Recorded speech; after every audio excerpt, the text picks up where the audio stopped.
So I am a historian, writer, author, curator, and consultant for the graffiti movement and for people who are interested in and want to learn more about it. The work that I do as a historian slash author started when I was a kid. I started taking photos of the trains in New York City. I was painting them, but I started documenting them because I saw that they were being destroyed by the city and they needed to be photographed and documented. I learned early on from Henry Chalfant, who was doing that work, and I sort of copied what he was doing, and he became a mentor of sorts. So since the mid 80s, I documented what was happening in the streets, what was happening on the trains, and I continue to do that wherever I travel in this city and around the world. That led to me wanting to write about it, to tell the stories that were behind the images on the walls of the trains, and ultimately it led to me starting to publish books that captured the the spirit of the movement, but really also captured the stories of significant players in the movement. So I began to write biographies on important figures within the graffiti art movement, people like Sento, Part One, and Ghost as an example. That perhaps led me to begin to curate. Uh, I was known, I guess, before that as someone who had access to everybody. I kept a good relationship with everybody, everybody meaning the artists in this particular movement. And so as I started working within corporate America and within media, I became known as someone who knew how to deal with people, who knew how to deal with artists. And that turned into me working with artists to partner them with either companies for opportunities or collectors or institutions, buyers, whatever. So I was seen as like this good connector, and then ultimately that led to institutions and people seeking me out to curate shows that they could install in their institutions or in their galleries so that they can make money, so that they can deliver something compelling and new to their audience members.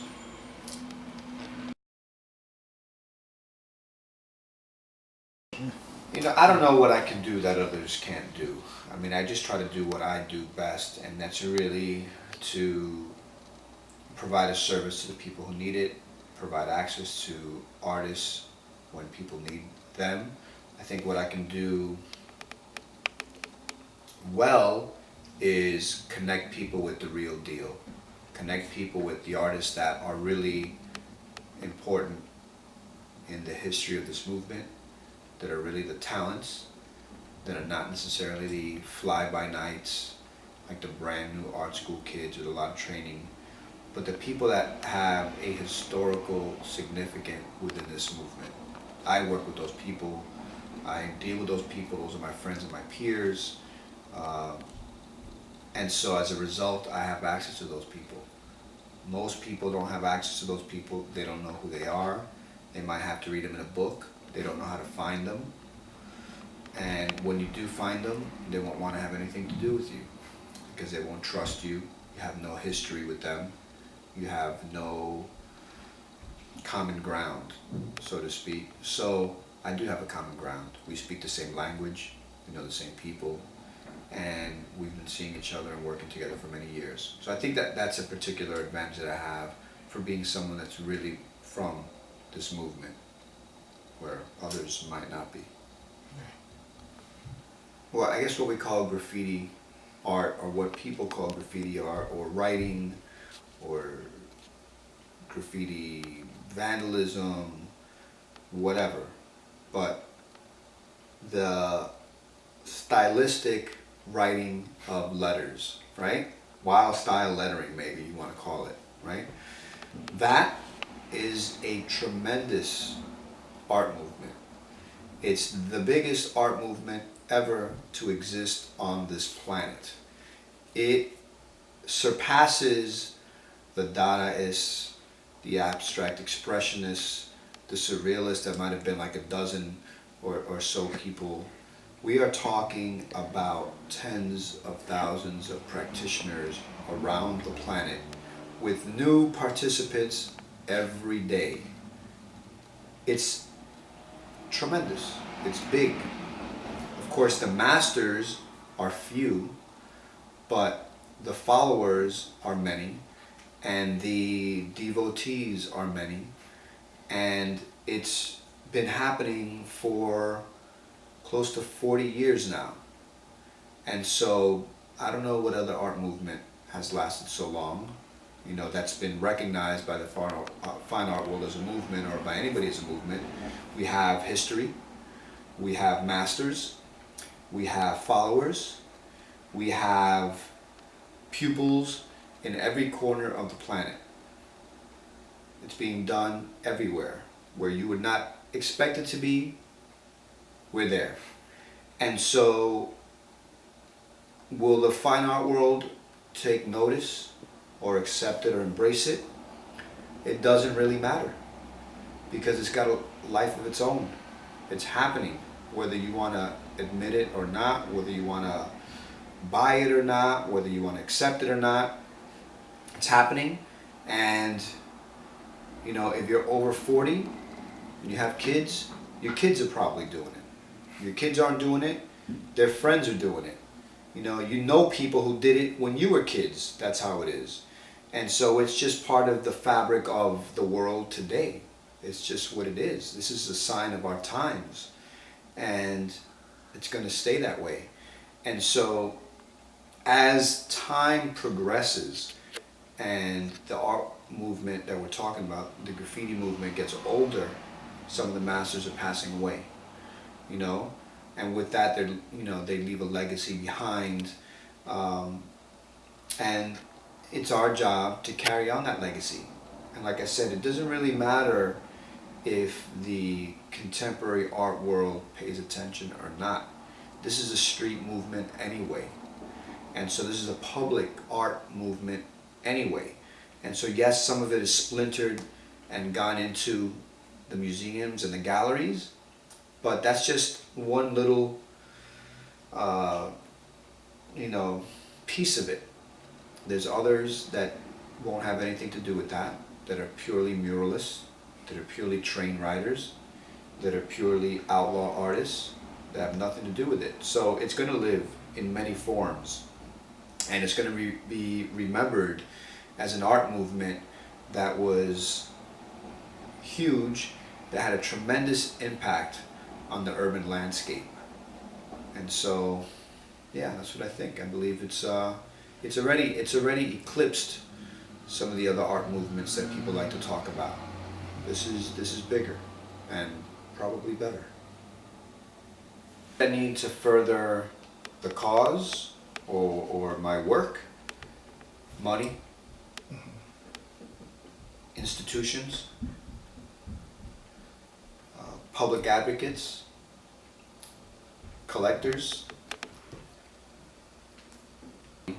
Things don't really happen as easily as they could, and we need money to fund new institutions, to fund artists to continue to create work, and to create legacy, to create things that we can leave, whether it's libraries or museums, things like that. We need institutions to support this movement, to start dedicating themselves to the study of this, to start allocating funds from their acquisition budgets to start acquiring artwork.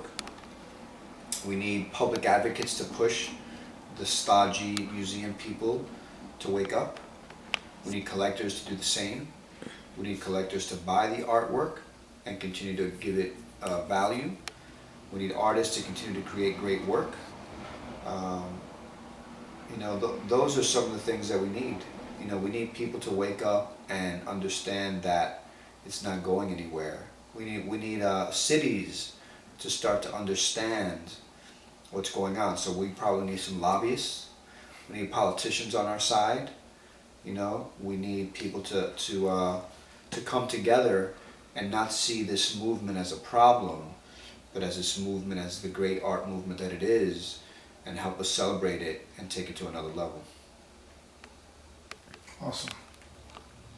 Moments in time within my experience of art that got me to where I am today. I think I would begin in 1982, discovering graffiti for the first time, really being aware of it. Before I wasn't really aware of it, really discovering and seeing it in my community. 1984, meeting the first real writers and first real people in this movement and learning about it from an insider's perspective. 1987, starting to paint subway trains in New York City and really becoming invested in the movement. The same year, meeting Henry Chalfant and starting to hang out with him, and he was an important photographer for this movement. 1994, being in college and learning about the history of communication, and that only,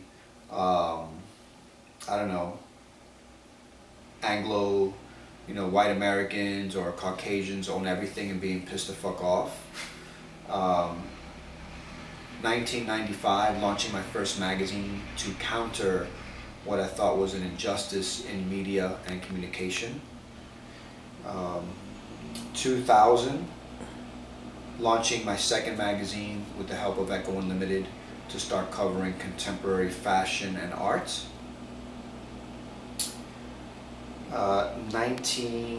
2003, I think, or 4, working on a graffiti video game called Getting Up and serving as a consultant to a variety of companies that wanted to come out with products that use the artwork and the feeling of this culture. The same year was 2003 to 2004, starting a publishing company with my friend Akeem Walta in Berlin to tell our stories and tell our histories. And our first book was Martha Cooper's Hip Hop Files, and it was a great success. 2008, being hired by the Cartier Foundation to curate and organize a massive graffiti exhibition in Paris.